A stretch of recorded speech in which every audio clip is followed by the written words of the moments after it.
Suite et fin de notre feuilleton consacré cette semaine aux bâtiments qui ont marqué l'histoire de Cherbourg.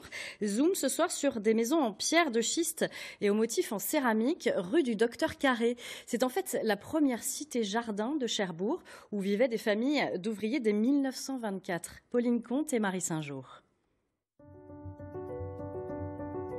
C'était ta mère, ça. Ah ouais.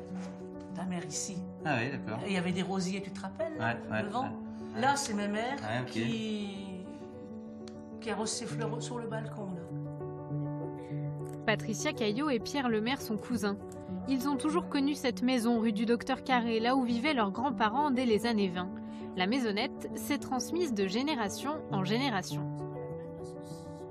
C'est la maison familiale, en fait. C'est la maison familiale, Et ça reste encore la maison familiale. Même pour les arrière-petits-enfants, ils viennent tout le temps là. Tout le temps. Tu passes 2-3 fois par semaine boire ton petit café.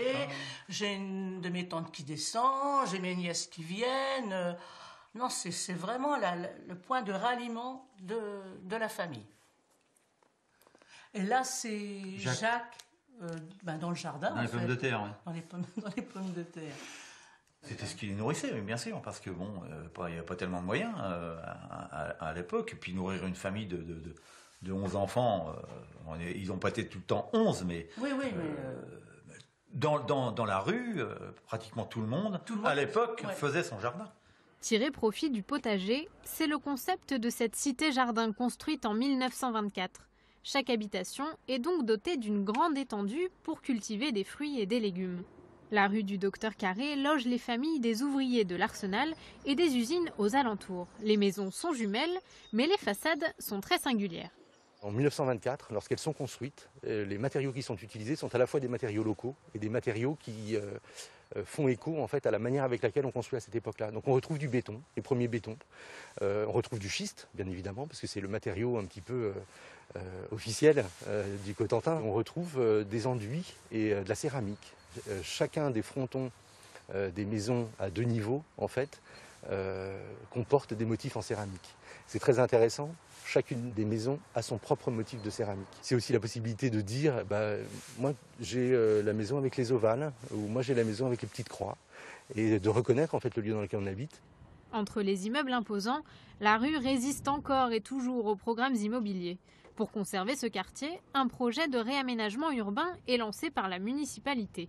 Parmi les 10 logements, 4 d'entre eux seront démolis pour créer une promenade. Les autres maisons seront rénovées.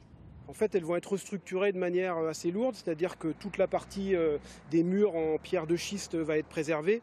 Et puis les pièces à l'intérieur vont être refaites, revues, en tenant compte des nécessités d'aujourd'hui, notamment au niveau de la performance énergétique. Sur le papier, rien n'exclut qu'une personne revienne vivre dans cette maison si elle y vivait déjà. En revanche, avec un loyer, pour ce qui concerne ces maisons, qui sera plus élevé.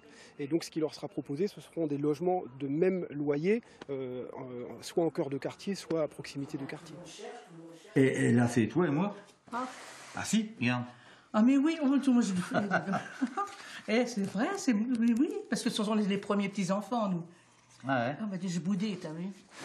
Ah si, regarde. J'aurais été vraiment malheureux s'ils avaient abattu Ah oui, tu m'en as parlé, oui, moi aussi. Je veux dire, moi, je serais partie ailleurs, parce que je n'ai pas toujours vécu là, moi. Mais je veux dire, on a du mal, quoi. Auront-ils les moyens de rester, être relogés ailleurs avec plus de confort mais loin des souvenirs de famille? La nouvelle ne réjouit pas tous les occupants.